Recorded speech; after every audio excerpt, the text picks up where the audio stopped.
చంద్రబాబు నాయుడు ఏం చేశాడో అదే శిష్యుడు కదా, అంతే. ఇంకేం అమరావతిలో real estate Amaravati real estate, Amaravati పడవలేసి తిరుగుతున్నారు కదా ఇక్కడ, అలాగే ఇక్కడ కూడా పడవలేసి తిరిగితే సరిపోతుంది. మనం ఇంకొక విషయం, ఇప్పుడు అమరావతి కూడా క్యాపిటల్ దానికి అంత ఇన్ఫ్రాస్ట్రక్చర్ అండి ఉన్న సిటీలు మానేసి అమరావతి ఇంకోటి పడవలేసి తిరుగుతున్నారు అక్కడ. చూసారు కదా మీరు, ఇవాళ సముద్రంలో ఉంది అక్కడ, దాంట్లో పడవలేసి తిరుగుతున్నారు. ఎప్పుడు డెవలప్ అవ్వాలి, ఎప్పుడు ఎత్తి కావాలి, ఎప్పుడు డెవలప్ అవ్వాలి? మీకు వెనకాల కొండ వాగుంది, కొండవీటి వాగు వచ్చింది, ఏం ములిగి వస్తుంది మొత్తం అంతా అనేది. మొత్తం వాగు మూసేయాలి ముందు, మనం అర్థం ఉండాలి కదా. సింగపూర్ విజనరీ లీడర్ అంటున్నాడు.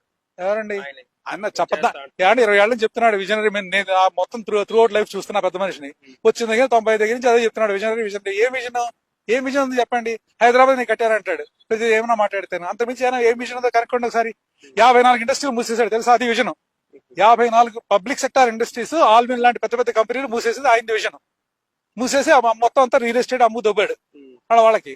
అదే కదా, అదే మళ్ళీ శిష్యుడు చేస్తున్నాడు ఇక్కడ. ముచ్చేర్లు కాదు, ఇంకోటి. Okay, thanks. Thank you.